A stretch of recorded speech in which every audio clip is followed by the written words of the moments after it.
You're muted, my brother. We are live from the Philadelphia, PA Mushroom MMA studios, joined by my esteemed guest, Liam Picks Fights. If you don't know who Liam Picks Fights is, you're living under a fucking rock, so you probably don't have the internet, and that's the only fucking excuse you should have. Liam, introduce yourself to my audience, although I'm sure they all know who you are. Sure thing, my man.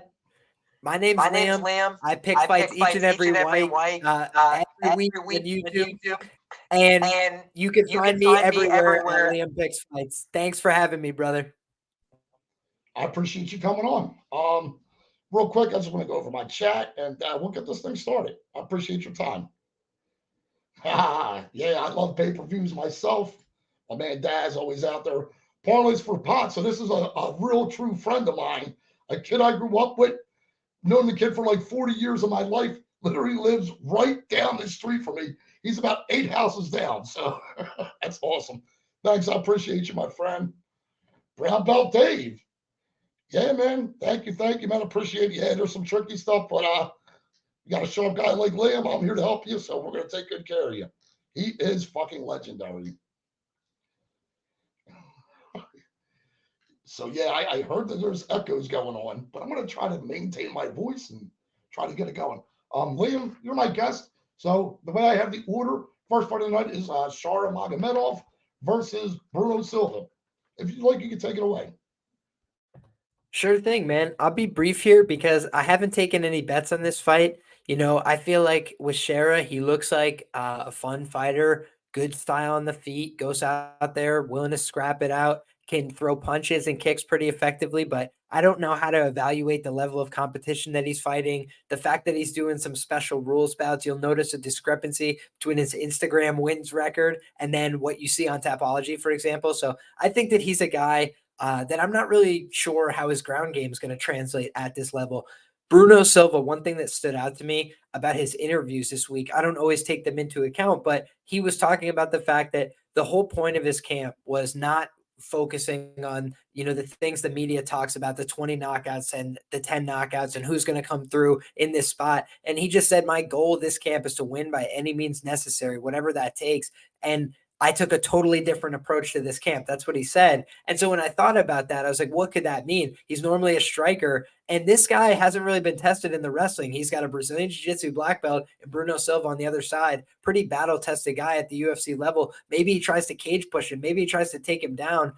Bruno Silva's been liable to get submitted at various points in his career, but a lot of the guys that have submitted him are very high level on the mat. Let's be fair. Whereas Shara hasn't really proven that at this level. So for me, it's a lot of speculation on the Shara side. I think that he is definitely a dangerous fighter. I can understand him being favored here, but at almost 3-1, making a UFC debut, I think we've seen those kind of banana peel situations a number of times. And Bruno Silva is a proven finisher. So for me, I laid off this fight, but if it goes to plus 300 Bruno Silva or something like that before fight time, I'm just going to have to take a small shot on that, just not out of principle, because I don't think Bruno Silva's, a bad fighter by any means. Brendan Allen, solid guy, difficult guy to deal with for many people in the division. And the same could be said about almost all of his losses. So, yeah, I think this is going to be a good scrap.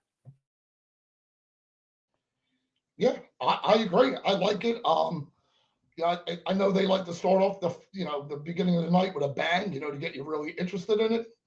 So on the Magomedov side, the guy's 5-0 in his last five. He's like 29 years old, an undefeated fighter, but making his UFC debut. I think he's a good kickboxer. He's got some power in his hands. I like his volume. He switches stances. Good footwork. I like his feints too. He's good at range. I like his kick. He's got some fast kicks, heavy kicks too. Good clinch knees, some flying knee shit. Good counters, decent strike defense. I like his head movement, but you know, kind of like you said, the lack, like what his skills on the ground are very lacking. And I think even for regionals, he's fought some decent competition, but this dude's not really good in the pocket. I can tell you that. I noticed that about him right away. And like you said, on the Silva side, 2-3 in his last five. He's 34 years old, but this guy can strike as well. He's got power in his hands, pressure. He wings those bombs. Got that good Muay Thai. He's explosive. But man, he can be dangerous on the ground. Like you said, he's got that BJJ black belt. He's got good ground and pound when he gets you down there. Um, Look, I like his more pro and UFC experience, but a couple things stick out to me watching a couple of his fights. Like, he seems like he's kind of hittable. He's taking a lot of fucking damage too, man. And he leaves his body open, man. If you got a guy that does body work, you can get to his body. His cardio late can be a little bit suspect for my liking. Um, I do like the Magomedov side of this fight.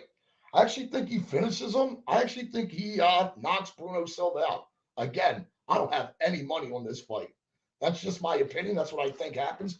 Of course, I'll just sprinkle that in some kind of little parlay or something like that. But yeah. Moving on up the card, I Genu Fraud versus Victoria Dudikova. I'll start off on the Dudikova side. 5-0 in her last five, undefeated, 24 years old. She was like, I think she was like a Russian kickboxing champ or some shit like that. Decent striker, accurate, 2-inch reach and 2-inch height advantage in the spot as well. I think her striking is improving. I like her cage work. Also, she's a good wrestler. I think she has like a 55% takedown accuracy or something like that. Almost 5 takedowns a fight. She's good in the grappling, good top control. She's strong. She's big, good ground and pound. She hunts for subs. She does have 5 of them. Good cardio. She was a swimmer. So, you know, that kind of conditioning, man, that really, really pays off benefits in your fucking cardio. Durable, 80% finish rate. There's a lot to like on that side. Can Fry? I mean, she's an okay striker. She has some decent counters, decent leg kicks. Again, I'm using words like okay and decent. She's an okay wrestler. She's a decent grappler. She's kind of strong. I know it says that she has an 89% takedown defense. You know, more MMA and pro experience. I think she has like 6 more UFC fights. Fought some decent competition. And she may have even beaten Demopoulos. I don't know if that should be a loss of the record, but man, she seems low volume. She seems like she has suspect fight IQ. Her cardio and durability, you know, I don't like either one of those at this point in her career. Um, and she seems like she has quit her, and she looked terrible against fucking Hansen, that's for sure. 2-5 in the UFC, 3 losses in a row. I don't even know why she's still here. Maybe she knows something that I don't know. What are your thoughts on this fight, Liam? Yeah, I just feel like on the Dudakova side, she looks like she could be the goods, but we just don't really have as many answers to the questions as I would want. This is women's MMA. You know, at the end of the day, there's just a smaller margin for error sometimes. And Jinyu Frey has a lot of professional experience. She's had a lot of experience at this UFC level as well. I don't think she's being set up for success here. Make no mistake about that. But I also just think that Jinyu Frey may have it you know, in her capabilities to win this fight if Dudakova isn't what we think that she is, right? Because she looks like she's pretty good, but she hasn't really faced that much resistance. Her last fight out, you know, just kind of a unfortunate outcome because she doesn't really get to build on that win too much. So I think the UFC would like her to go out here, win, finish, you know, maybe get another knockout over Jinyu Frey. And I actually picked Magomed for the same reason, but I'm just talking about the line value. For me, that's why I stayed off the fight. But yeah, I do think, unfortunately, because of the chin regression from Bruno, he might be the first guy to knock him out. So shout out to the chat there. But as far as this fight goes, man, Jinyu Frey is not going to get my money, right? I've only looked to fade her in the UFC. I cashed that ticket on Vanessa Demopoulos, so we'll take the money there. I just know never fade a stripper in Vegas. She's made me a lot of money on those split decisions, right? Even last time out, it was unanimous. So we'll take that anytime. But when I'm looking at how I expect this fight to play out, I think whoever dominates the wrestling is going to win the fight. So Jinyu Frey has had times where she's gone out there and gotten takedowns and hung out on top of women. And I think that if she does that here, maybe that's her path to victory. But I think that if she's on the receiving end of those takedowns, then it's going to be really hard pressed for her to win this fight because her striking on the feet just doesn't really leave an impact with the judges more often than not. So If she gets run to 2-6 in the promotion, she's probably getting cut here. So you have to think motivation at an all-time high. She's fighting for a job here, but also maybe she's just ready to move on and retire.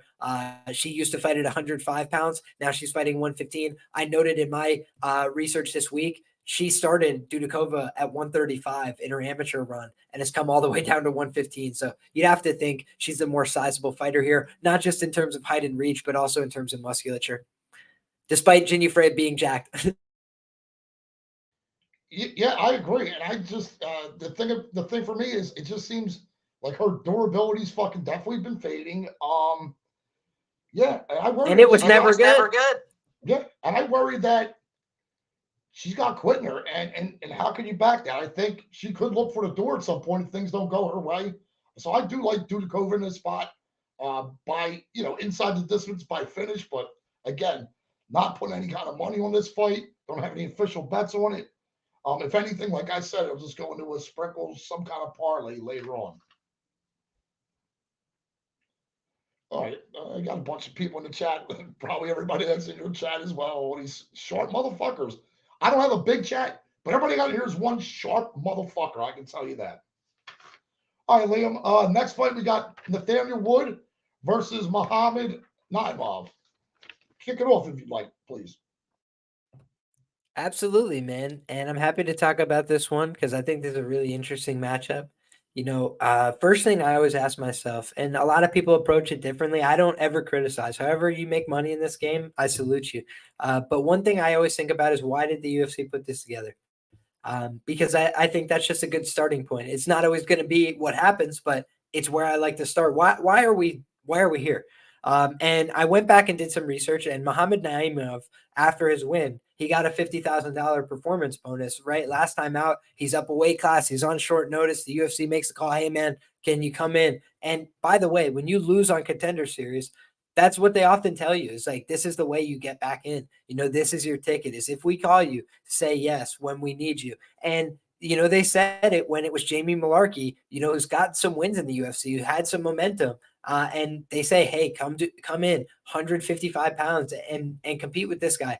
And he knocks him stone out, right? And I know that people say, "Hey, Jamie Malarkey started getting back up there," but it was a quick drop. When you normally flat back like that, the referee is going to stop the fight. So this guy Naimov has a lot of power in his hands, and I think that gives him the opportunity to win moments in fights as well. Is he the best minute winner I've ever seen? No, he's not, but he can mix in the takedowns at times. I think that his offensive wrestling is much better than his defensive wrestling. So over the course of a fight, sometimes he spends himself too much over 15 minutes, but I think that he's putting in a hard training camp for this fight. He's got to make 145 pounds. You have to think that takes lifestyle commitment. That takes a lot of training, a lot of cardio conditioning. And so when I look at a guy like Nathaniel Wood, very talented fighter, very good fighter, but he's called the prospect. He's been around since he was like 23 years of age. He's like 30 years of age. He's had a lot of fights in the UFC. And last time out, he's fighting, and I don't mean any disrespect by this, but I think this is fair, a pretty certified journeyman in Andre Touchy-Feely, who's been around for a long time. He's been a fringe top, 25 guy and whatever, but he's not really competing for titles and these kind of things. And Andre Feely drops him in the first exchange. I know that they don't record that on UFC stats. I went back and watched the fight. I saw it happen.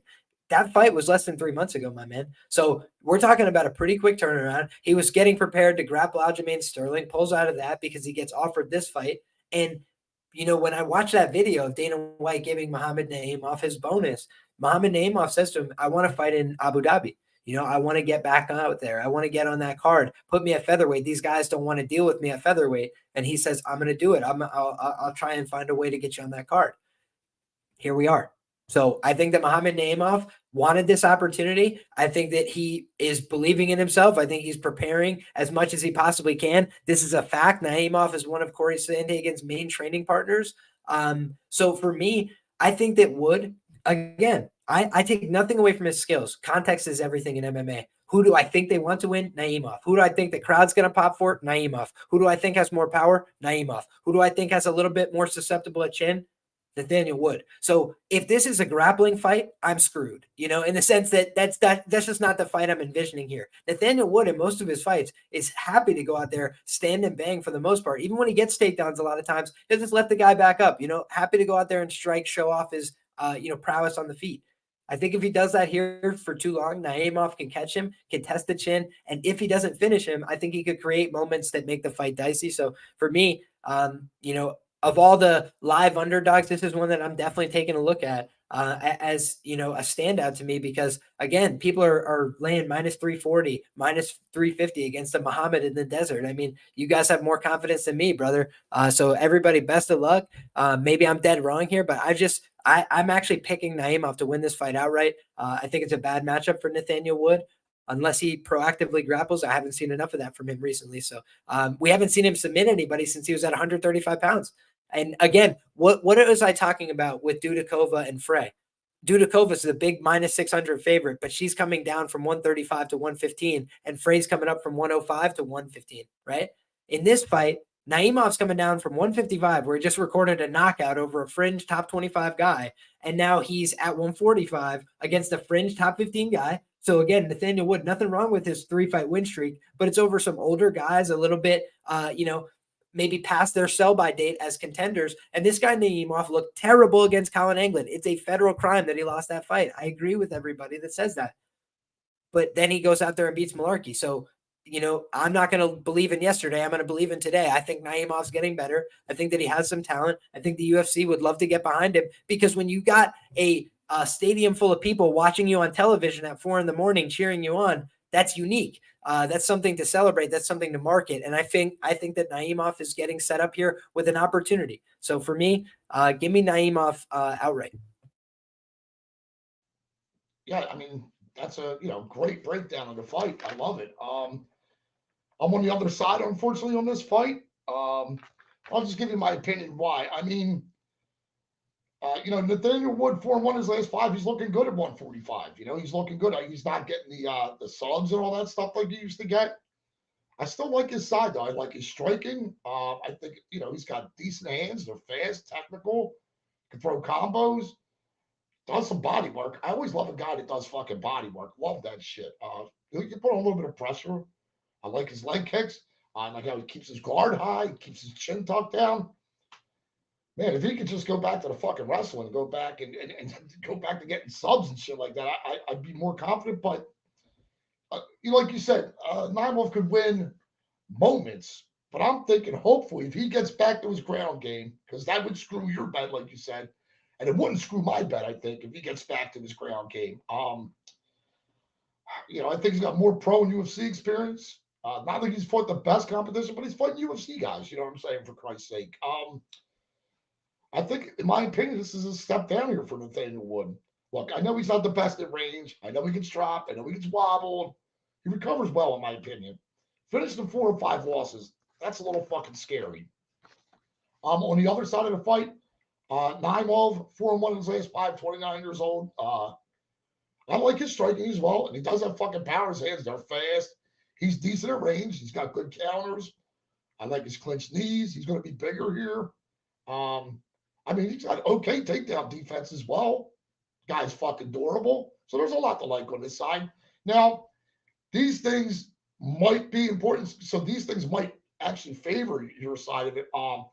The guy's got a full camp. And I think he's been in Abu Dhabi for a while. So he's acclimated to everything over there. He's probably already set on his time schedule. Probably his time schedule set for a week. But, his competition, I don't think, has been the best either. I think he could have some suspect cardio if Nathaniel Wood would get back to his fucking, like I said, the wrestling, the grappling, all that. I think he gets tired this kid out late. He makes mistakes in fights too. I question his fight IQ. I'm on the other side, especially because I think I'm hoping it's going to be grapple and wrestle heavy on my side. I like Wood. I like Wood by decision. I might even throw that little 3rd round / decision play in there. You know what I'm saying?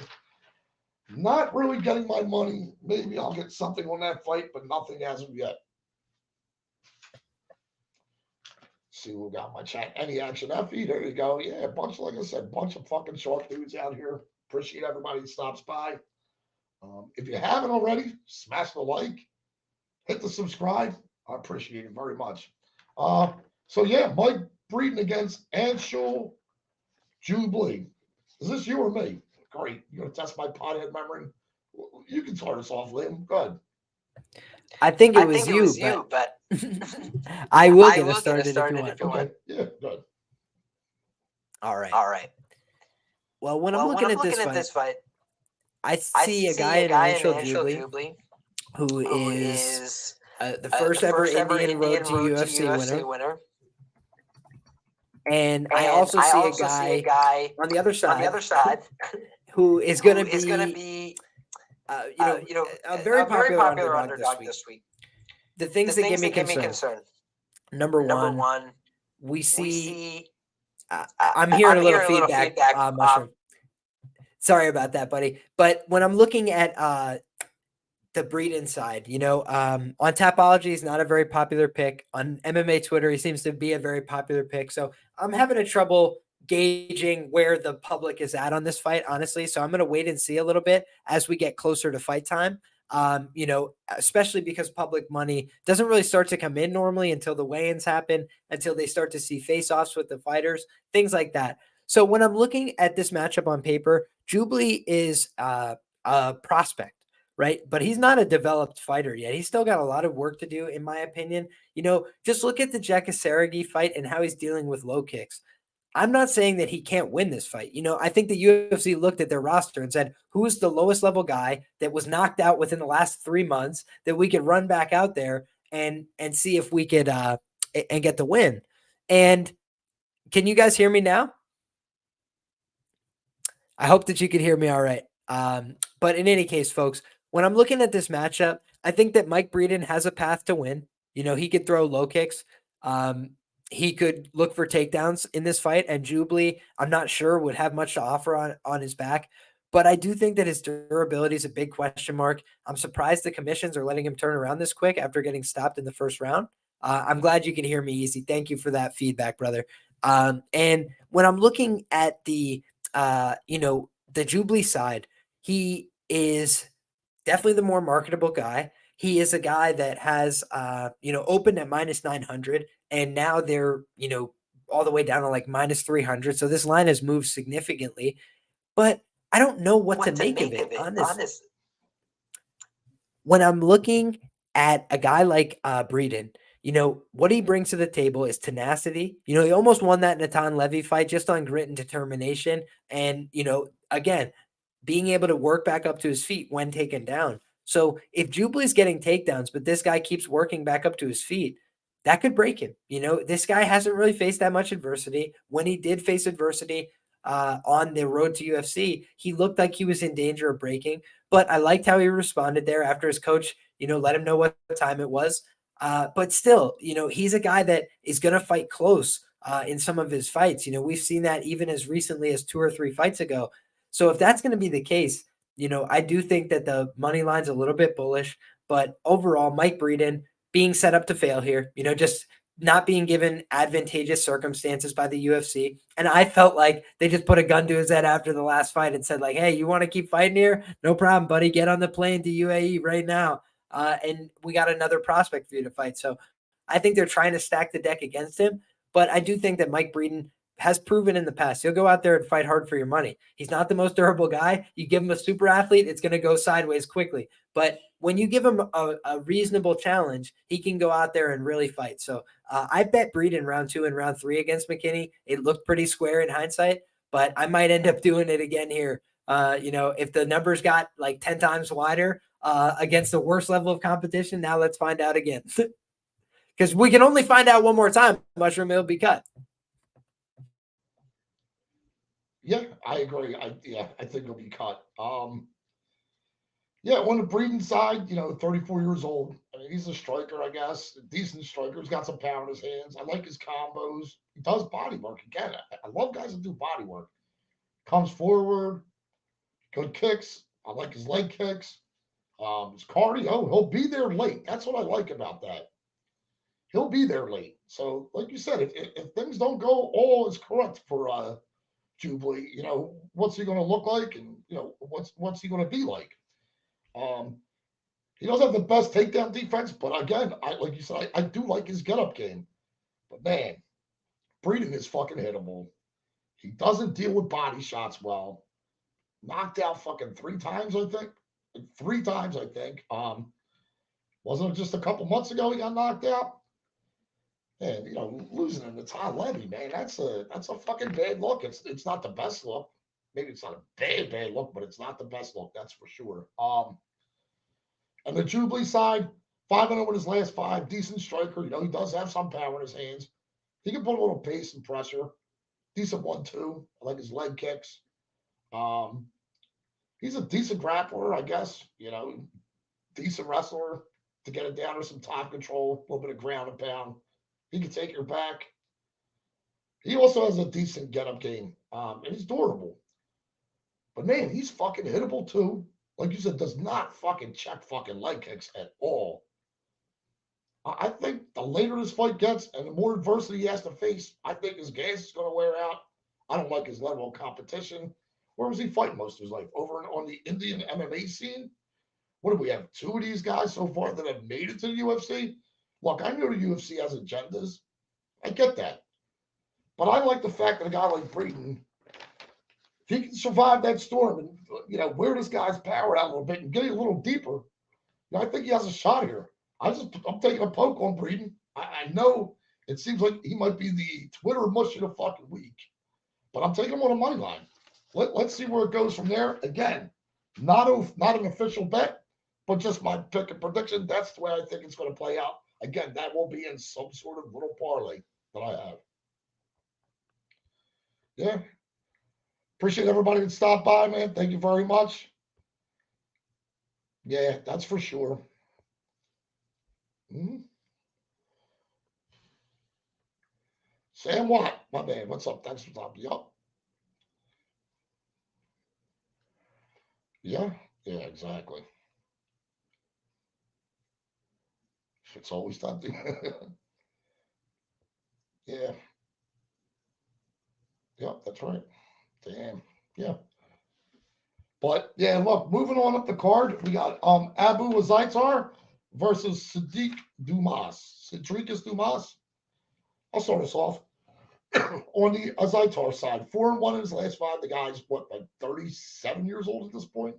Striker, decent kickboxer. He's got some power in his hands, but he wins bombs. You know what I'm saying? However, he does land them. He's got some volume. Guy's fucking dangerous early. Good at range, more pro experience. But there's a couple things that I don't like about his side. Now, isn't this like his second fight? His last one was in 2021, and I think before that was another couple of years. It's almost 2 fights in 5 years or something like that. Yeah, some sort of suspension. I don't know if maybe you saw it. I don't know what it was, but it's some sort of suspension, I believe. He is the lesser of the Azatar brothers. I can tell you that. 37 years old. I don't like his cardio late. And like all this time in between fights, where the fuck is this dude's head at? For real, for real. You know what I'm saying? So, Dumas on the other side, 4-1 in his last 5. Kickboxer, guy's 28 years old. Decent striker. He's got some power in his hands. I think he has like a 3-inch reach advantage in the spot.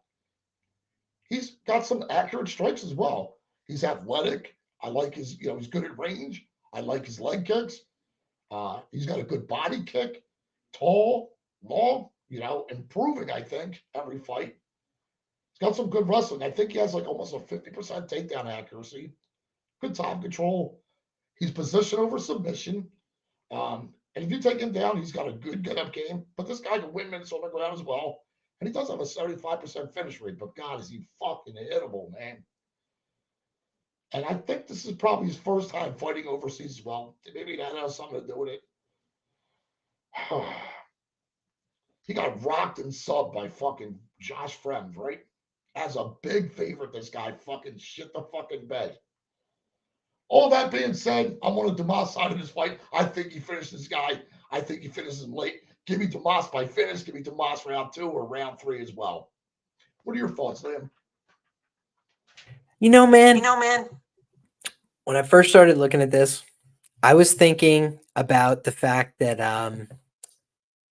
you got a guy in his Zaitar, and he looked terrible his last fight, right? I think we could all agree on that. But MAB is a pretty difficult guy to deal with. You know, we've seen guys knock him out in the first exchange and stuff like that, but like if you don't do that, he's a real handful for a lot of guys to deal with. I think only Fluffy Hernandez like audited him over the course of 15 minutes, if my memory is serving me. So MAB is a guy that he's not a world beater, but he's just a tough out. You know, he's a guy that's going to go out there, try and really bang with you for 15 minutes, throw to the body, to your point from before. You know, guys that work the body, he does that consistently. So he really gassed a Zaitar out there. And the other thing was a Zaitar fought his heart out. You know, like say what you will about the guy. You don't have to be a fan of him, but like he wanted to not get stopped in that fight more than anything, dude. He was like trying to kip a skate. Like if you guys have ever grappled or wrestled or anything like that, sometimes you feel like true exhaustion where you have nothing left and you just are a spent force. And we've all seen it before in fighting too. You know, when a guy is literally just stiff, he can't move anymore. He's just getting hit because his muscles are too full. And that's honestly what I felt like happened to his Zaitar. You know, he went out there, he rocked him twice. He thought he had him finished a couple of times. He was starting to stiffen up. He hadn't fought much in the last few years, and it all fell apart for him. But I do think of him, excuse me, as a guy that's pretty dangerous to start a fight early on. And I also think of Dumas, to your point, as very hittable. You know, that Josh Fremd fight was eye opening because I rewatched it and Josh Fremd is just landing at will. He's hurting him on multiple exchanges in the first round, in the second round, and that guillotine was a mere formality. My man, I'm a student of guillotines. I love guillotines. He didn't even do nothing, man. He literally was like just trying to like cinch a short grip, and the guy was tapping before it was fully, exercising neck pressure. So I feel like he was exposed in the grappling, he was exposed in the wrestling, and he was exposed in the striking by Josh Fremd. Josh Fremd is huge though. So that's the one thing that gives me pause here about his Zaitar. I'm like, man, he's not really as big. So maybe Dumas is able to get off more with the kicks. Maybe he's able to keep it at a further distance. But when I'm looking and I'm just seeing a guy in a Zaitar who's a massive social media A side, but nobody in the gambling community wants to put money on him because he looked terrible his last time out. The time before that, he was fighting, you know, a pretty anonymous Brazilian guy. He got the win over him there. So he's had 2 fights in, 5 whatever years under contract with the UFC since 2018. But when you look at why he fights, the motivation factor, he's fighting not for money. He's fighting because he wants to fight and he wants to prove that he can fight and he wants to get wins and, look cool to his friends and go out there and be a warrior and stuff, right? And last time out, a Zaitar, right? Otman Zaitar had to fight Matt freaking Frivola in New York City. Like, good luck, dude, or New Jersey or wherever it was. But like in any case, like they just did no favors to him, right?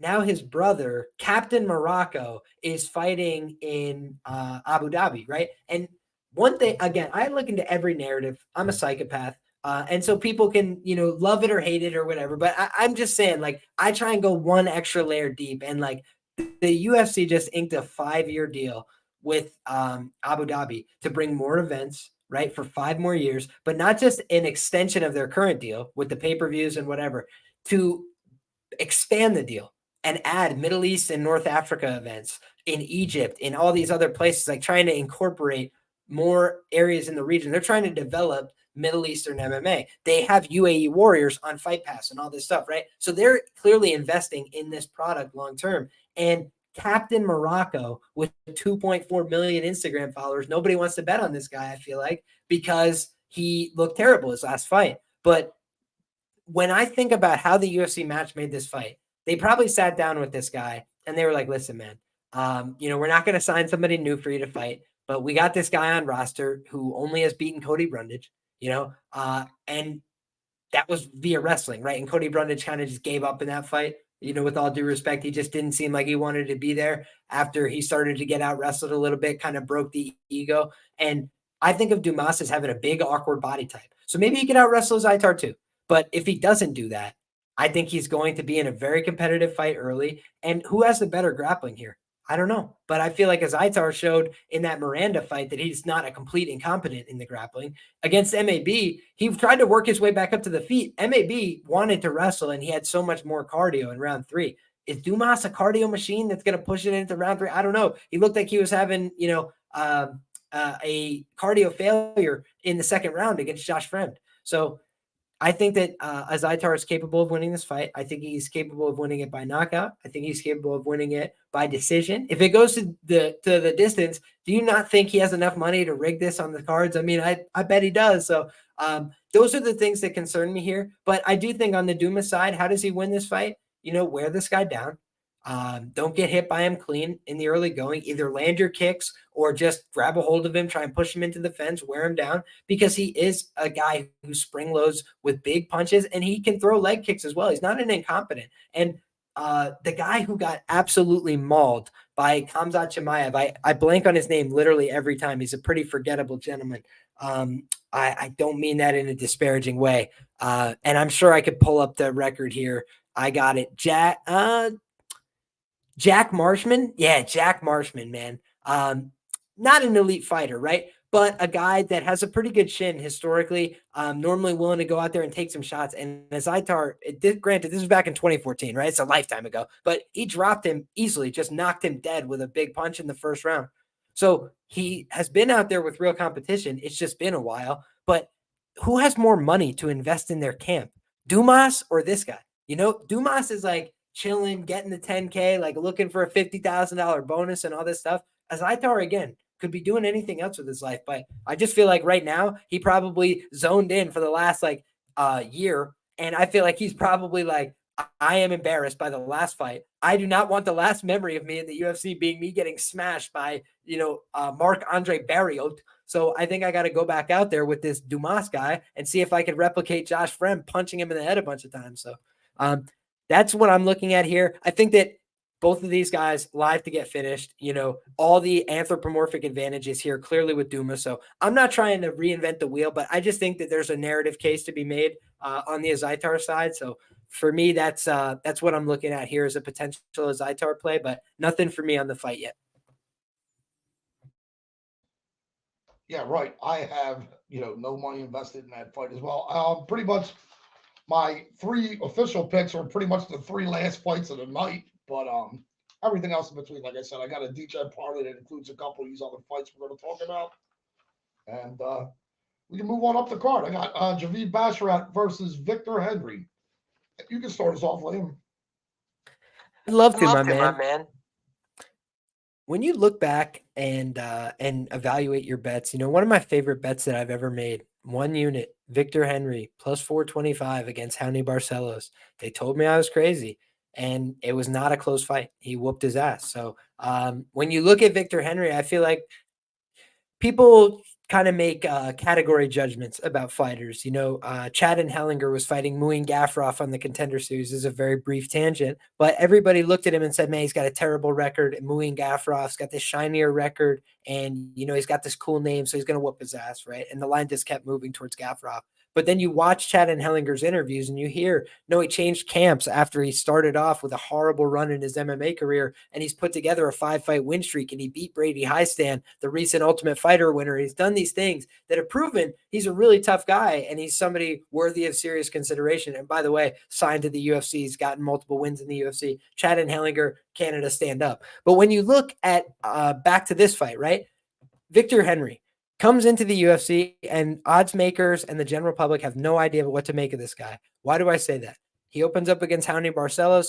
The public is all in on Raoni Barcelos. He's in every parlay, everything like this. Victor Henry plus 425, one of the bigger underdogs that comes through in the whole year. Then you see his next fight. He goes to being a massive favorite. Rafael Assunção, veteran of the game, one of the most difficult bantamweights to beat at 135 pounds for 10 years. Like, you just go back and look at the guys that have beaten him. Very good, elite guys. And Davey Grant. I'm just playing. But like most of the time, it is really serious, long-term great fighters that beat him. And I'm just looking now at the fact that Victor Henry has had 30 professional MMA bouts, essentially. He's never been finished. The guy's been out there with a bunch of killers. He's never been put away. So you look at that on paper and you say, okay, he's fought good guys. He's never been put away. Well, does he not have volume? No, he throws an insane amount of volume. In 2 UFC fights, he's eclipsed 150 significant strikes. That's insane. Most guys can't boast that in any division at any 15-minute clip ever in their career. So that's insane. He puts out a lot of volume. You could criticize his power, but how do you fight around that? Outland your opponent by 80. That's a good way to do that. So I think that Victor Henry goes out there and throws a ton of volume in his fights. Against Rafael Sunsao, he's a very difficult guy to hit. He got outlanded by 6 strikes. It was a very close but clear 30-27 decision for a Sunsao. I would have scored it 29-28 personally. All right, man. Hats off to him. He had a vet lesson, open minus 230, close minus 400. Everybody thought it's a lock. He's going to beat a Sunsao. Then you look at the Gravely fight. He's a short favorite. He outlands Gravely by 80 strikes. So I think that the market has no idea what to make of Victor Henry. And I think on the Basharat side, I don't dislike Basharat. I've said very nice things about the Basharat brothers. You could look up nice tweets I put out about them and training with Khabib and getting better. But let's just not put the cart before the horse. This is a guy that has gone out there and gotten 3 mediocre UFC wins. Let's call it what it is. Mateus Mendonca just got absolutely cleaned up by Nate Maness. You know what he didn't do? Give up 2 takedowns in the process. Take 15 minutes to get him out of there. He beat his ass and he got him out of there in round 1. Different story. He used his physicality. Javid Basharat's not the most physical guy at 125 pounds. I don't think he's the more physical of the 2 brothers, personally. I don't think he's the better skilled of the 2 brothers. This is, again, my opinion. But I think I look at Fareed operating on the ground, and it's smooth, technical, and he's looking for the finish. I watch Javid operating on the ground, and a lot of the time, it's him being savvy and trying to look cute and clean and do whatever. But sometimes he's getting hit and sometimes he's giving up position. So I look at a guy like Victor Henry as an absolute scrapper who will go out there and fight any man, woman, or child in this world for a fee. And he will go out there, throw a ton of volume. If you put him on the ground, he will attempt submissions and attempt to get up to his feet. He has a great corner, a world-class corner in Josh Barnett, a former UFC champion. I do not think this is a average bloke, to quote the great Luke Rockhold. So I think that this is a fight where Victor Henry at plus 200, maybe we're not having this conversation, then I'm just like, hey, the hype prospect against the guy who's going to put out a lot of volume, but maybe they screw him on the cards. I mean, good luck screwing him on the cards if he outlands it by 60 strikes. Then it's going to be vociferous booing and whatever, because Victor Henry will make a fan of you. And he does not care about the boos and everything like that. So I think the crowd will be all in on Basharat. I understand why people like him. He's a good fighter. But give me Victor Henry at these odds every day of the week against just about any fighter at 135 pounds.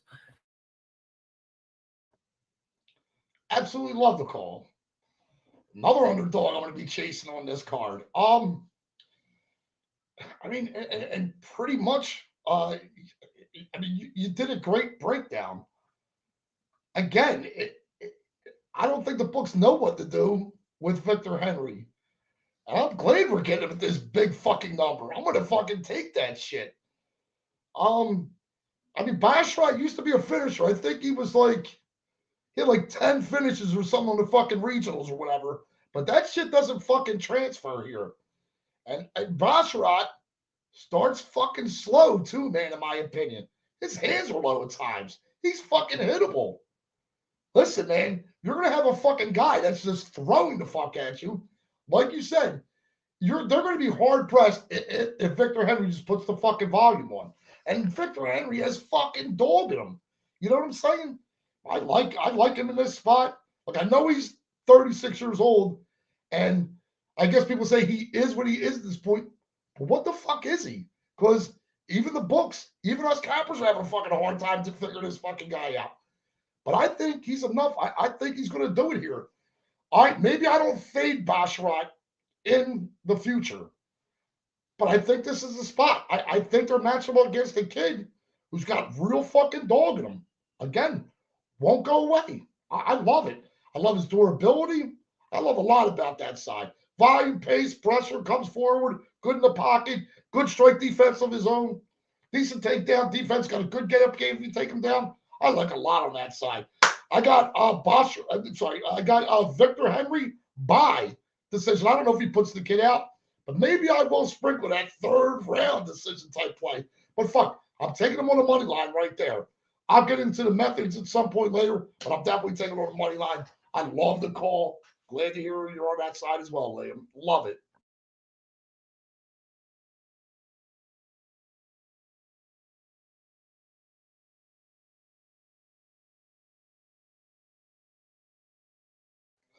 Yeah. All right. So yeah, I love it, man. It's great. There you go. Great stuff.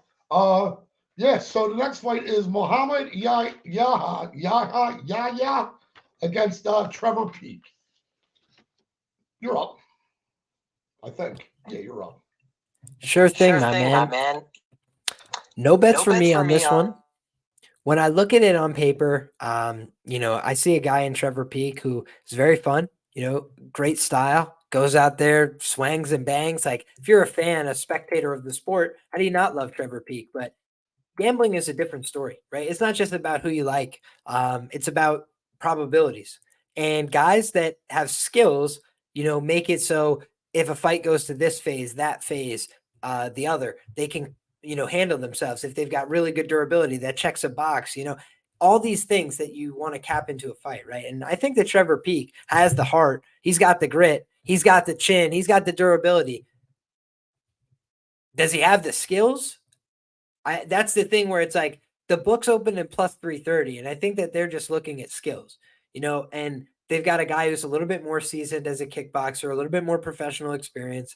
But here's the things that I would say, at plus 330, Trevor Peak is a must bet because Yaya, unfortunately, has a suspect chin for a kickboxer. He's been dropped many times in the footage I've watched multiple times in fights, but getting dropped multiple times in a fight, what does that tell you? The guy's tough enough to get back up. He wants to keep throwing. So Trevor Peak, tough guy. That's like his trading card, right?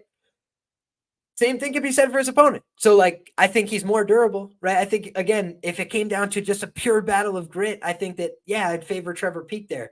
But it's just not going to be a pure battle of grit every time. Sometimes it's going to come down to skills. And I think that Trevor Peak on the mat is a little bit of an unknown still, but he definitely looked susceptible against a short notice 145 pounder last time out. So that's a little bit marginally concerning. And I think that in this fight, I don't expect his opponent to be this world-class grappler, but like Trevor Peak fights with reckless abandon for his cardio. He says, I'm in the best shape of my life and this and that. You're fighting in a desert, my man. You're going to be fighting at 1,000,000 miles per hour. So I just worry about what happens if Trevor Peak fights like an animal for 7.5 minutes, beats this guy up. He drops him 3 times. The guy keeps getting up. The referee is that guy from the, what's it called fight?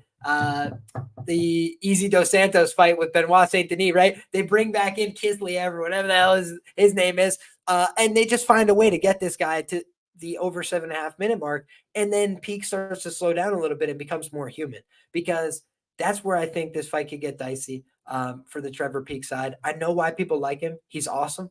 Like, just like if you were like, who's a UFC fighter you'd want to sit down and have a beer with? Trevor Peak, near the top of the list, right? He seems awesome, but I just have to think, logically, there were people that have the plus 330 and the plus 115 and the plus 125.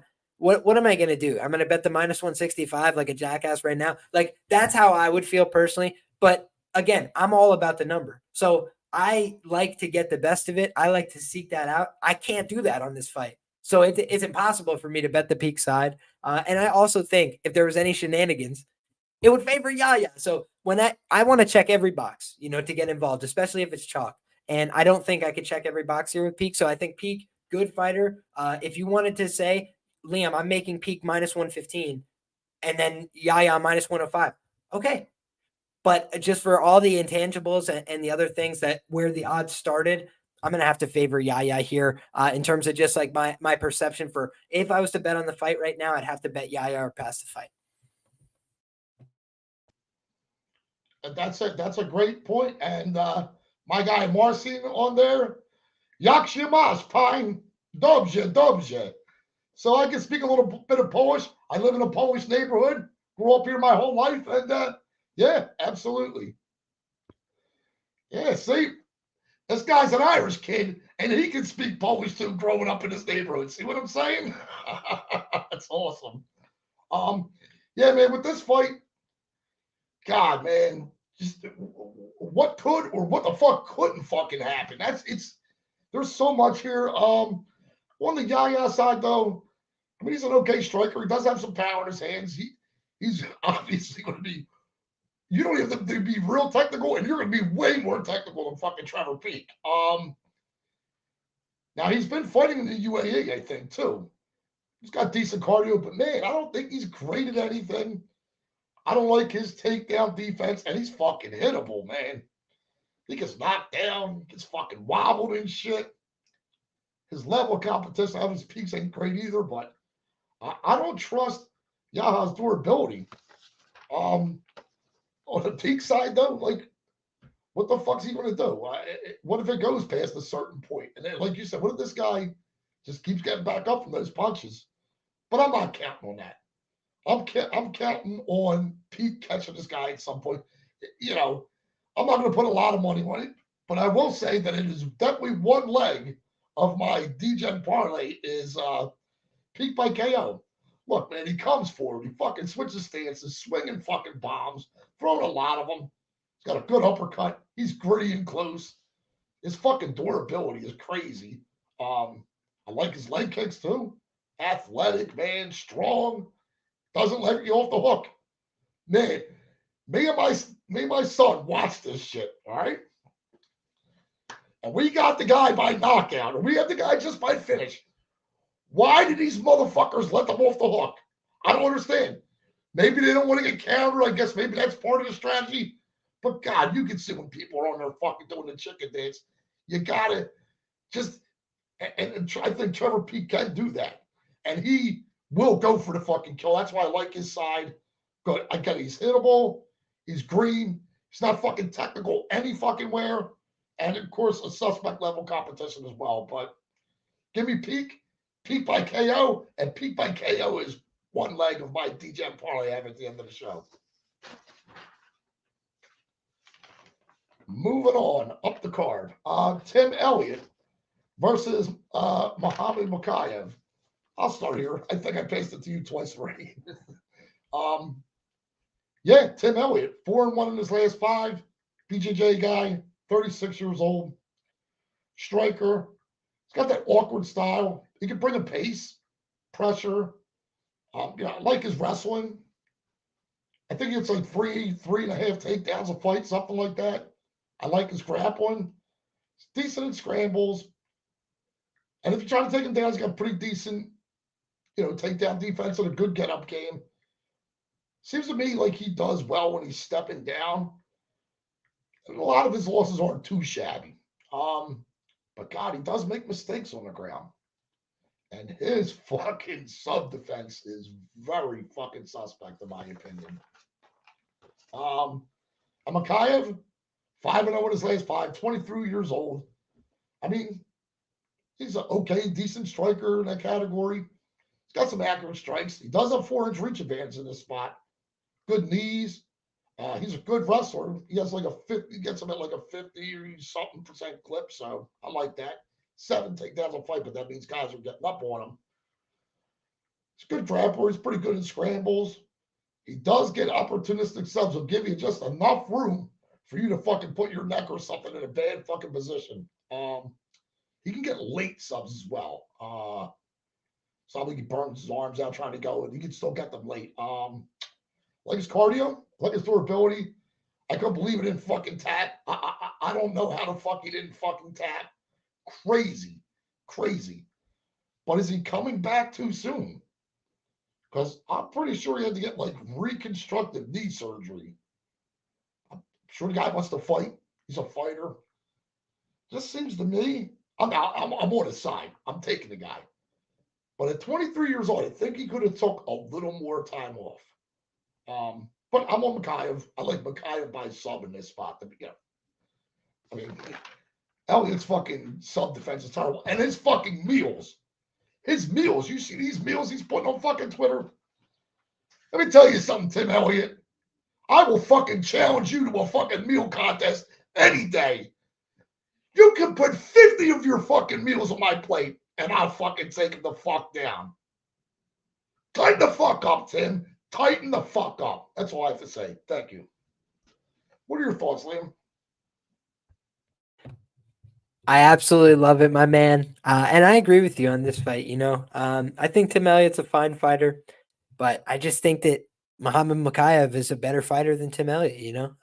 When I look at the matchup on paper, he's the much younger guy. I think that he's a better wrestler. I think he's a better grappler. And those are the things that Tim Elliott's really good at. His awkward striking style.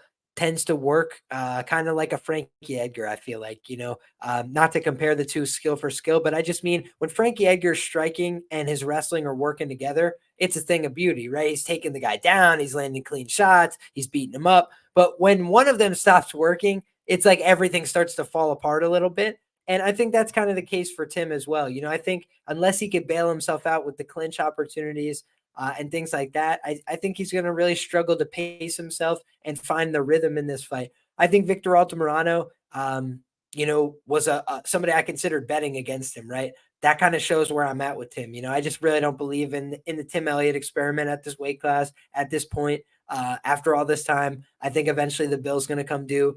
And I also think that Makayev, that win over Cody Durden is aging like fine wine, especially how quick and clean it was. So I think that Makayev is a guy that still has more room to grow, more stuff to show us.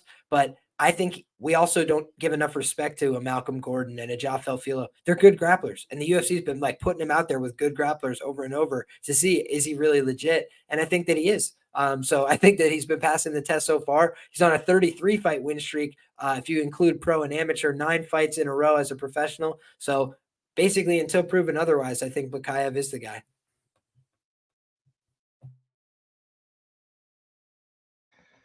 Yeah, we just keep it classy in my chat. What else can I say? Yeah, I love it. Love it. All right, so next fight up on the card is Saeed Nurmagomedov versus what the fuck's that guy's name? Muin Gostarov. Okay, yeah, that's him. Yeah, you can start us off.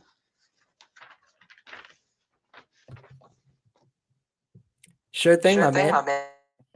When you look at Muin Gafurov, I faded him with Chad and Hellinger, the aforementioned, right? I already did my little diatribe on Chad, but think about that, right? Chad and Hellinger, a guy I think is not a bad fighter at all, but he was plus 330, plus 400, whatever it is by the time it closed. Cause I started betting it Mushroom at plus 270 and then it was plus 300. And I was like, all right, I'm going to bet it again. And at the time the books did not respect me at all. So then it just kept going up plus 320, plus 340. I kept adding for a while, but then I was like, all right, I'm not going to put 10 units on Chad and Hellinger to chase this all the way up. Right. So it just kept growing and growing.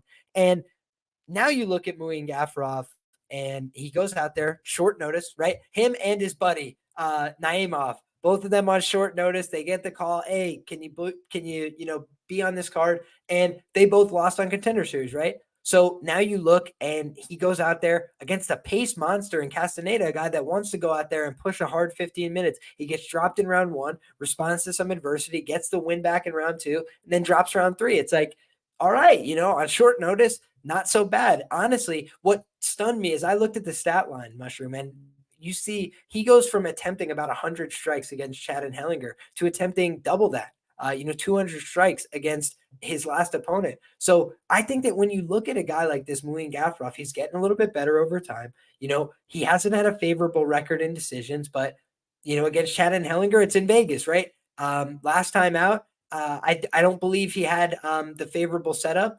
I think that was in Vegas as well. So he hasn't been getting any home field advantage, home cooking, anything like that. Even over in ONE FC, I'm sure that they would have been happy to have him win, but I'm sure they would have been happy to have some of their guys win as well over Muin Gafurov. So he was young, taking fights against pretty high-level guys, shown durability, right? Never been finished. Even though he's been knocked down, gets back up, keeps fighting. And I think that if he can throw that same amount of volume that he was able to throw last time out, he'll be very competitive here, especially if he doesn't get finished. The danger is Saeed Nurmagomedov, super good finisher. He can have really dangerous spinning attacks on the feet. He can also be clean with the 1-2 at times with the high kicks. But he's faced basically up and down levels of competition. Raoni Barcelos gave him, a little bit of that tour of the octagon. We've seen other guys like Jonathan Martinez just stall him out. The thing that really spooked me about that fight for Saeed Nurmagomedov, man, it's just that he did so much nothing. There are so many times he's double overhooks, just chilling with his back against the fence. At minus 200, we're not chilling with our back against the fence. We're pummeling underhooks, my man. That's how I feel, So if you don't have that same kind of intentionality, then I'm not about it. What I love about Saeed is that ninja choke, man. I love a good guillotine, a front headlock choke. That's what I'm looking for. And I called it against a very talented fighter in Said Yakub Kakramanov. I think that Said Yakub Kakramanov is very skilled, dangerous, should be in the UFC. Absolutely. But he shoots so often, so frequently that I was like, you can't give Said so many opportunities. He's so good with that choke. Eventually he'll find it. He tried like 10 times, but eventually he found it and he got the win and the finish there. So I think that now people are going to be way more aware of that, right? I think Muin Gafurov is going to scout that tremendously and be like, if I lose this fight, please let it be not by getting my head stuck going for a stupid takedown. So if he has a brain, if he's got brain cells to rub together, I think that what's going to happen is he's going to not shoot takedowns here. He's going to try and strike it out with Said on the feet and pressure him against the fence, push him in, head up, center of the chest and above, right? Don't let your head get stuck down. Keep it up and into his chest. Do what Jonathan Martinez did. Make him awkward, make him stand up straight, knee him in the thigh. Because this guy is a guy that likes to have a clean, pretty fight and knee somebody in the head and get a clean $50,000 check. I don't know that he likes to grit it out over 15 minutes. Even the DSDA fight, he was looking really suspect as that fight was continuing. DSDA doesn't have the best cardio himself. He's a muscle machine. But this guy, Muin Gafurov, he doesn't have the best cardio. But if there was ever a time he's going to break through and win a decision, it might be when all the homies are going crazy for him in Abu Dhabi. I think it's going to be a split crowd on this one, I would have to think. But in any case, I feel like he's going to go out there, compete hard here. And if he doesn't get finished, I think it's going to be a very close decision. Said Nurmagomedov normally doesn't blow it open on the cards. Yeah, I mean, I agree with a lot of that. Absolutely. Nurmagomedov, 4-1 in his last five. He's an MMA guy, right? He's a decent striker. I like he's got some power in his hands. I like he's got a 2-inch reach advantage in his spot. Love his kicks. Got a decent judo throw. He can grapple. Man, I like his sub game, and he'll go for them multiple times until he fucking eventually tries to find one. He did fight close with fucking Martinez, and he did do a lot of nothing. That's what his takedown defense, I don't think is the best either. And seems like his cardio real late. If it's wrestle heavy, could be a little bit of an issue. The other side of this fight, Gafarov, I mean, he's an okay striker. Throws some looping punches. He's got power in him, though. He's explosive, put up some volume. He's durable. But I've had a lot of red flags on that side. Like, he's 1-5 in decisions in the UFC, So he's fighting close. Maybe, one or two could go his way. The loss to Ann Hellinger on DW Dana White, I don't know, suspect cardio late too.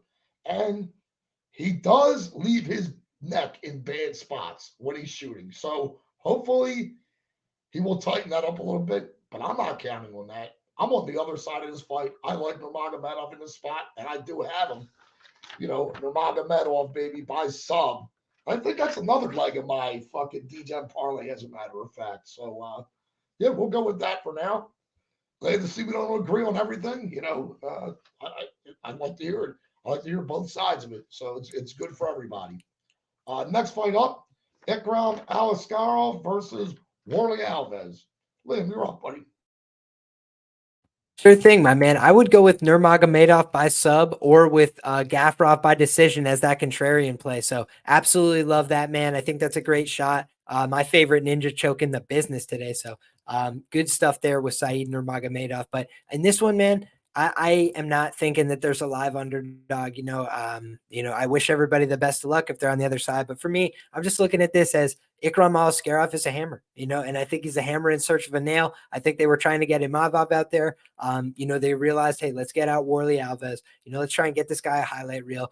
I am gutted because my first impression when he was going to fight Phil Hawes was they're cashing out Phil Hawes. He just hurt his knee. Why is he even back out there this quick? But it was like paralysis by analysis. I overthought it. I was like, Phil Hawes, he's a New Jersey wrestler. It is in New Jersey. It was cashing out Phil Hawes, right? And he got finished brutally there. Absolutely stunning. But Aliskerov on Contender Series also cashed me one of my fastest ever sub props. He just went out there, took Mario Souza down, And it's my favorite kind of jujitsu. Step one, step two, step three, and it's over. And that was what he did there with that Kimura. So I think that Alaskarov levels ahead. Unfortunately, he's the bigger guy here. He's the natural middleweight. I think he's going to take Worley to the ground eventually, and I think he's going to submit Worley. So I think that he could knock him out. I think he could put pressure on him. We've seen Worley finished a number of times. We've seen him gas out, struggle over the course of 15 minutes. Dalby's not a prolific finisher, but this guy Alaskarov is. So I think Alaskarof's going to run right through him, unfortunately, and give me Alaskarov here. I'm definitely with you on Alaskarov here. Look, he's a decent striker. The guy got fucking power in his hands, a 4-inch reach advantage in this spot as well. Throw some fucking volume. His strikes are pretty accurate. I think he's like got a 60% strike accuracy or something like that. Love his knees. Good wrestler. Gets like 3 or so takedowns a fight. I like his grappling. He hunts for subs. 1/3 of his wins are fucking by sub, you know? And man, he's big for fucking middleweight, I'm noticing too. And the fucking guy's fucking dangerous. I love it. Decent cardio. He's on full camp. His one loss is to fucking Chimaev. Guess what? A lot of people are going to fucking lose to Chimaev. That's what's going to happen. These things happen. Alves, decent striker, got some power in his hands. I like his, he's got some decent body kicks. He's dangerous, but I think that's early. That's how I think. I think he's dangerous early. That's, man, short notice. Small for the weight class. Inconsistency. I don't know how many fingers I got because I can start naming a bunch more. Round one or bust, in my opinion. Suspect cardio after that. He can be wilted, taking lots of damage. Suspect level of competition. A fluke fucking win over Covington. Give me Alaskarov, baby. Give me Alaskarov by motherfucking finish, baby. Inside the distance. Quick work. Alaskarov under 1.5 isn't a bad play either, so I like that. Whoa, Chelsea do 1.5. Yeah, we're getting to the nitty gritty now. 3 fights. Magomed Ankalaev versus Johnny Walker. You can kick us off, Liam. Yeah, this is a fight I haven't taken any betting action on.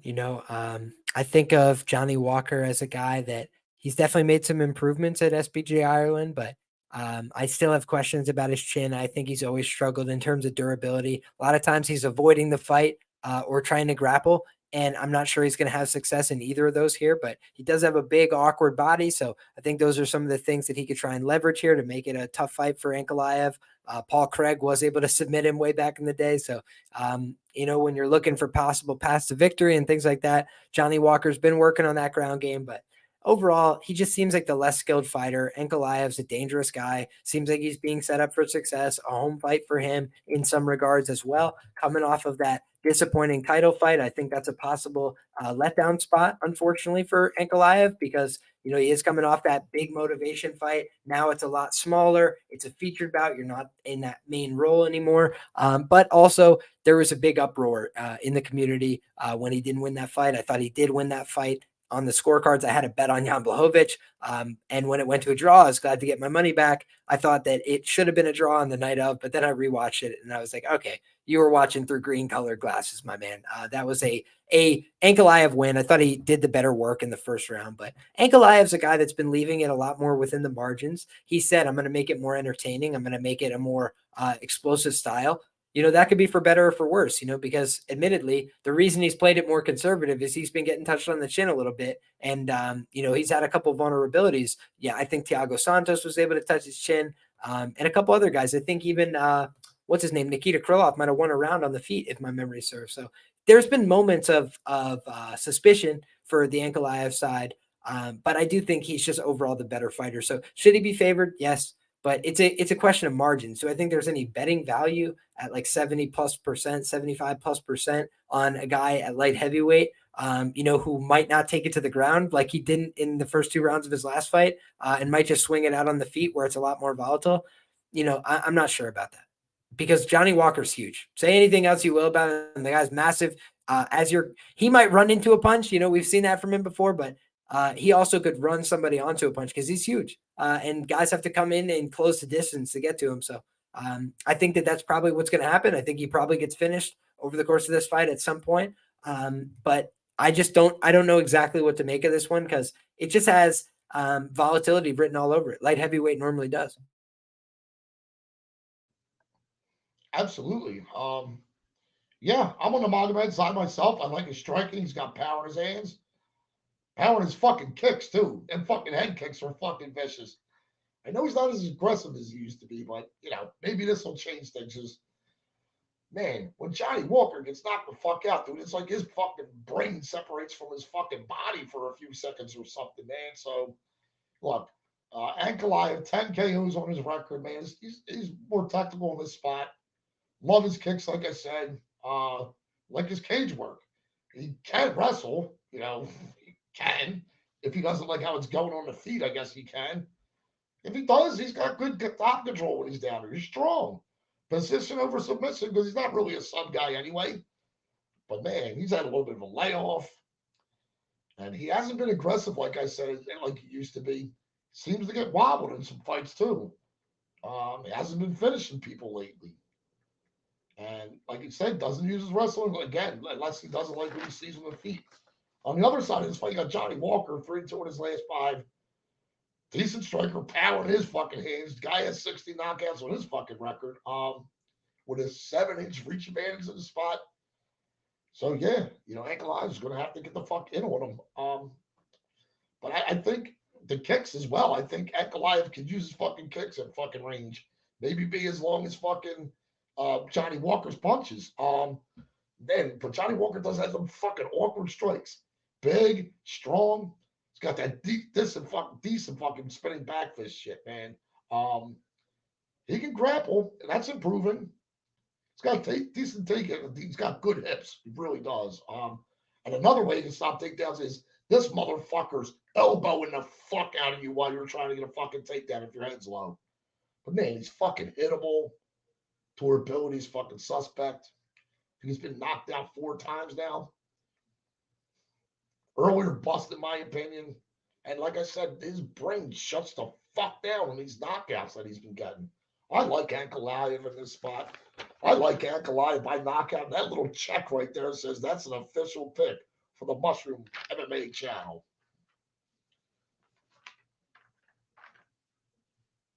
Moving on, up the card.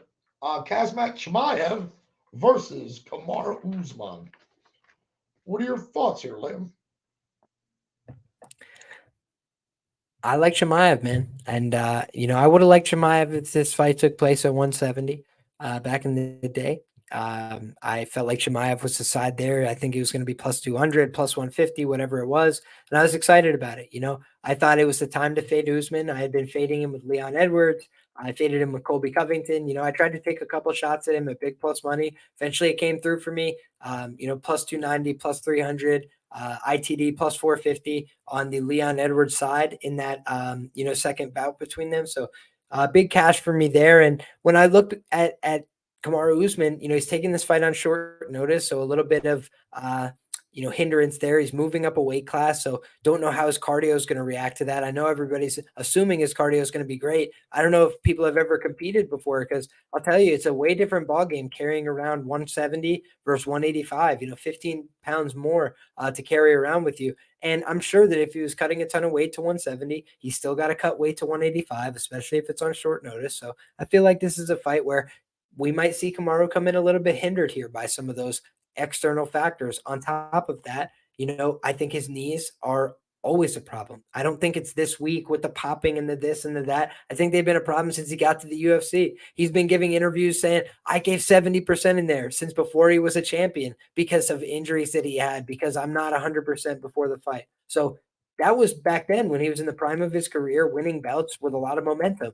Now he's got to go up there and face a hungry killer who's had a lot of time off to get better, to continue improving his skills. And I truly believe that Khamzat Chimaev is the much better grappler between these two guys. I think that when it comes down to pure wrestling, who's better at wrestling, I think Khamzat Chimaev is going to prove that he's a better wrestler as well. So let's find out. Everybody's talking about the striking and this and that. I do think it could play out as a striking match.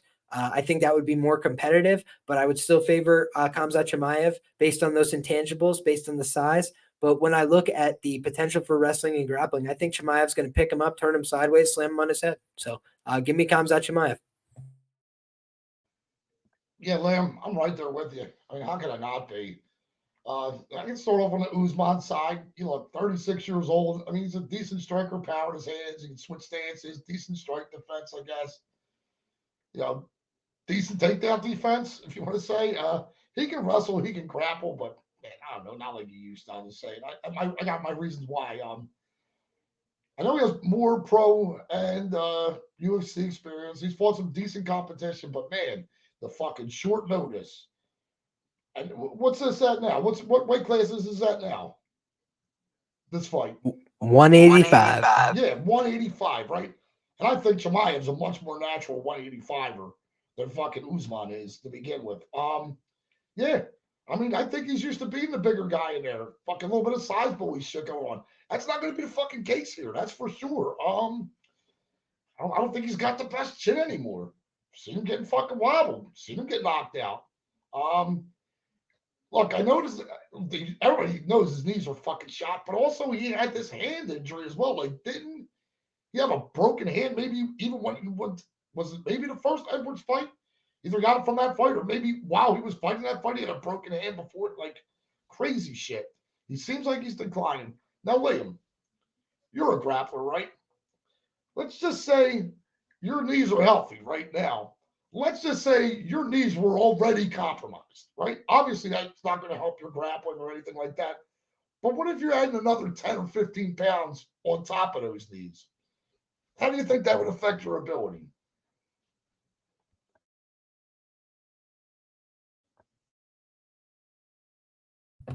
I don't think it would be good. Got you. All right, we're on to the. Oh, by the way, I have the second official pick for the Mushroom MMA channel. Kamzat Smash, inside the distance, but I do like the sub in that matchup, as a matter of fact. So we'll see what happens. But yeah, the main event of the evening, Islam Makhachev versus Alexander Volkanovski. I'll start us off here. I'll start on the Islam side. He's a decent striker. I like his striking, power in his fucking hands. I like his clenched knees. He's definitely a bigger man here. And the fucking wrestling, though, man. His fucking wrestling. God, look who the fuck he trains with. I mean, man, the guy's a really good fucking grappler. And plus, I think he's been doing it for a long time. He's been around some good people for a long time 20 something years, maybe. What's he get? 3 takedowns a fight? Good in scrambles. He's improving, in my opinion. And the guy is so fucking strong, man. Full camp, no time zone adjustments, none of that shit. I think he's already living over there, isn't he? And he was winning exchanges on his fucking feet in that first fight, man. He did kind of slow late, and he did get wobbled, man. But he's been preparing to fight in Abu Dhabi for like a year. I'm sure that dude has improved his game in some way, shape, or form. And in my opinion, it was at least 3-2 in the first fight for Islam. So, yeah, I know rematches don't always go the way they happen, and I don't see it going the way they happen. I think on the Volk side, decent strikers got power in his hands somehow. Being the much shorter man that he has a fucking 1 inch reach advantage. It's crazy. Um, he's fast in and out. I like his footwork. He can wrestle. He's a decent grappler. He's got pretty good takedown defense and a pretty good get up game too. He's good in scrambles. And I mean, if he's at dog price, the guy has fucking dog in him. That's for sure. Gritty. Um, he usually stays active, but you know, he does stay calm in sub attempts. But man, the short notice aspect. Now he's coming off like elbow surgery or some shit like that. He just got cleared in September. So how hard has he been training since then? Because he didn't think he was fighting in fucking January. He didn't think he was going to be fighting in October. He thought he was fighting in fucking January. So what part of his camp would he even be in? And then he's coming against this fucking monster on 10 days fucking notice. Still has to go to Abu Dhabi. Still has to acclimate himself. God, man. Last time he had a lot of time to prepare a grapple heavy fucking training camp. Did he really get there on this? I don't even know that he thought he was going to be fighting Makachev, you know? So, yeah, a lot of things lean to the third official bet for the Mushroom MMA channel, baby. Islam Makachev inside the distance. Not sure he does it, but I know Volk's durable as fuck. I get that. I know he's really good at sub defense. I get that. But I just think there's so much that has to do with this short notice, not preparing for this, not preparing for a fight that was months out. Yeah, I just think there's a lot of stuff that could go wrong. Now, obviously, look, he clipped Islam in that first fight a couple times. I get it. I still like the Islam side, like him by finish. Would love to hear your thoughts, my brother. I think we're gonna get a much different fight here. Because I think the last time out, Volk was approaching the fight like, I'm gonna go out here. I got the crowd behind me. It's gonna be a tough fight. It's gonna be uphill, but hopefully I can edge this out on the cards. Make it close, make it really scrappy, make it super competitive. And it didn't work out. Right? He went out there. He gave a good account of himself. I don't think anybody came away saying, "Man, Volk isn't who he said he was." No, he's everything he said he was. He said, "I'm going to go up there. I'm going to challenge him. He's not going to submit me. I'm going to do everything I can to get back up to my feet to make him work. I'm going to beat him up. I'm going to outlast him. He doesn't have better cardio than me." He said all these things. He made a bunch of bold claims, and they backed him up. And the things that he couldn't back up was that he was going to win the fight.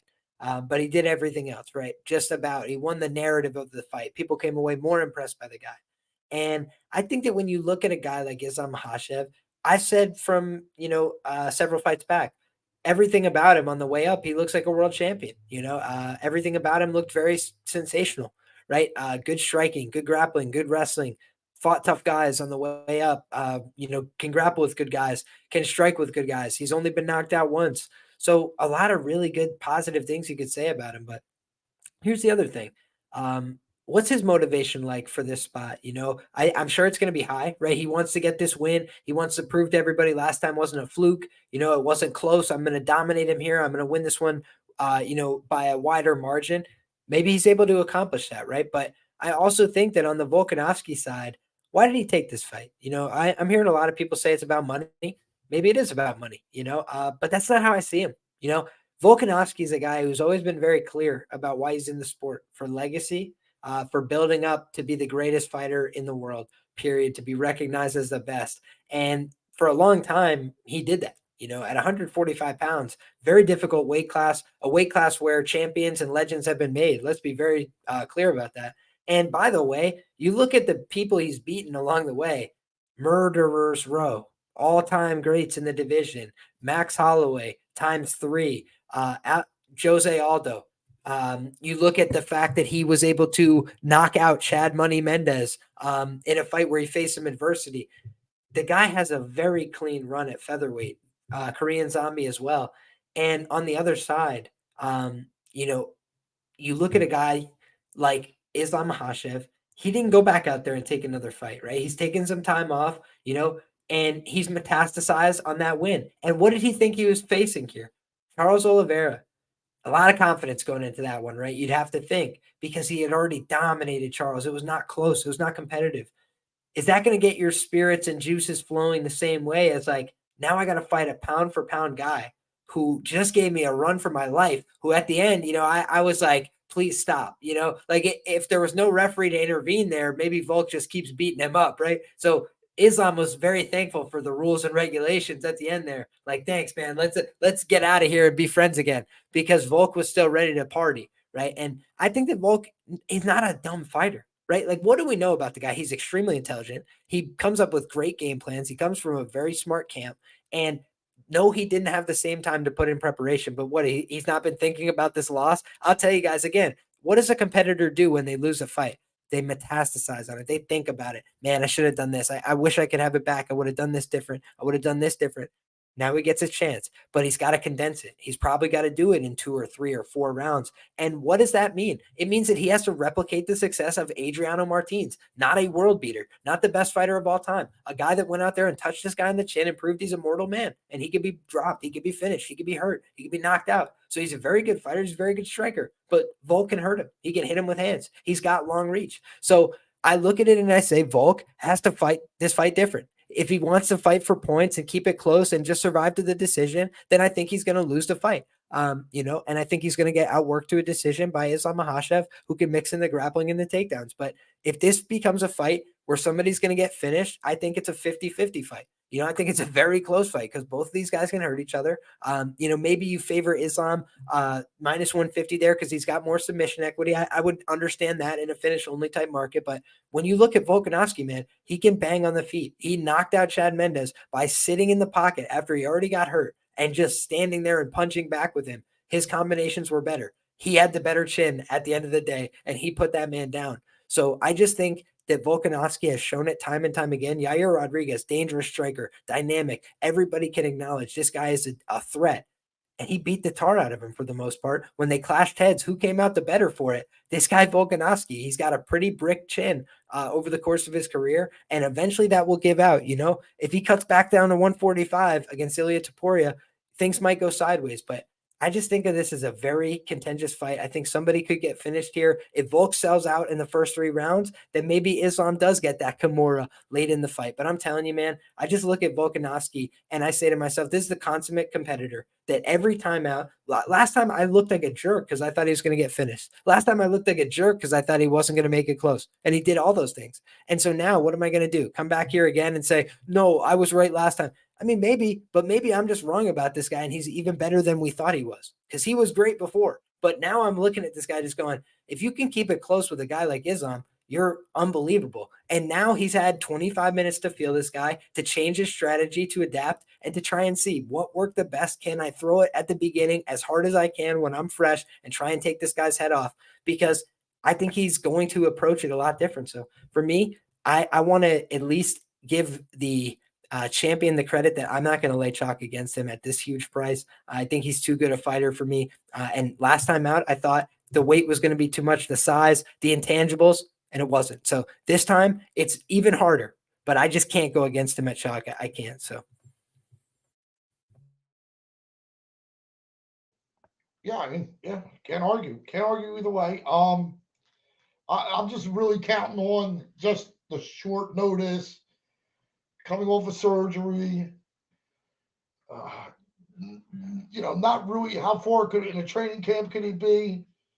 Got to acclimate. So I'm just hoping a lot of things go in my favor. I mean, we're both on the same side of this fight. We just have different outcomes. Yeah, I'm wondering if maybe even playing like Magomed and the over 3.5 or something like that. I wonder what that pays. I'm going to look into that as well. But yeah, we went through every fight. Absolutely appreciate it. Just want to see go over my 3 official bets that I have so far, and that is Makhachev inside the distance at plus 155. I'm also playing Chimaev inside the distance at minus 121. I could maybe clean that up a little bit too with maybe a Chimaev and under 2.5 or something like that. Probably get you right about the even money. Ankalaev, I like him by knockout, plus 116. Or my 3 official bets. My DEGEN parlay, I have a 3-leg, and then we can add a 4th leg to it. The 3-leg I have is Shara Magomedov by knockout as leg number 1. Leg number 2, Muhammad Makhachev by submission. And then Saeed Nurmagomedov also by submission. That alone pays, I'm going to put $25 on it. It's a 23.86. It'll pay me 621. If you add Ankalaev by knockout, he'll go back to his aggressive ways and head kick fucking Johnny Walker's body before Johnny Walker fucking even realizes it fucking 5 minutes later. By KO, that makes it a plus 53.71, $25, 1,342 American dollars in my pocket, baby, and I can't wait. Liam, do you have a DEGEN parlay you might want to put out? Sure thing, my man. First things first, I got to celebrate the legend, Cody Saftik, who just hit a PRP on that last fight card. I mean, just unbelievable, the skill that it takes to do something like that, to do it multiple times. Just unbelievable. So wanted to give a shout out to him. And let's first put together this DEGEN parlay with some money lines, my man. Let's go Khamzat Chimaev. Let's go Ikram Alaskarov, which would get you to minus 200. Let's go Muhammad Makayev, which would get you to minus 119. And then let's go with oh, this is a tricky one. We'll go with Wood and Naimov. Fight doesn't go the distance. That would get you to about plus 300. Now we're going to start getting crazy. We add a Victor Henry at plus 440. Now we're getting to 20 to 1. And then let's go one further, and let's go with the Gafarov money line to be really outside the box here. 57 to 1. Plus 5736 is the official there from our best fight odds contemporaries. But now let's give you a short and simple one. Okay. If you don't want to go money lines, if you got access to the props, let's go short and simple on the DEGEN parlay. We will go with the hip to be square, Khamzat Chimaev, ITD. Let's see what that runs us. I think that's going to be about minus 125. Okay. Let's go with the Ikram Alaskarov ITD. I think that is a good shot. We'll go with that at the minus 250. I think that is Alaskarov ITD minus 250. So we're already at plus 152. Now we're going to get into the craziness. All right. We're going to go with Naimov by KO plus 600. That's going to take us up to plus 1664. And then we're going to close it out with Victor Henry by round 3 or decision. Henry, round 3 or decision, plus 600. So that's going to take us to plus 12,248. Big plus money, craziness.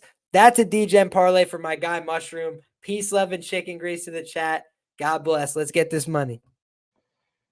Yeah, love it, Liam. Fucking awesome. Jenna Marie, thank you. Jesse Q, everybody in the chat, thank you, everybody. Liam, I appreciate you coming on. If you want, real quick, tell the people where they can find you. Sure thing, my man. You guys can always find me at Liam Picks Fights. I'm breaking down these fights constantly on my YouTube channel. I write articles. I do a lot of other work. So if that's stuff that interests you guys, hey, go ahead and check that out. I really appreciate the support. And with that being said, God bless, good luck, and make your money. Excellent. Well, you guys know where you can find me every Thursday. I'll be here on Thanksgiving. I'm here every Thursday at 10 o'clock, going live. Fights or no fights. We'll cheesesteak and chit chat, or we'll do something like that. Also, want to announce next week's, or where am I at? 2 weeks from now, November 2nd, I guess it is. Where's my schedule? MMA Propaholic. This time it's going to work. I tried to have him on my show 2 weeks ago, messed up the fucking the StreamYard shit, couldn't get him on. Return guest, MMA Propaholic. Liam, once again, thank you very much. There's only one thing I like to say at the end, and that's let's fucking go! Oh, and violence. Thank you, everybody. Liam, hang out for a second, buddy. Thank you.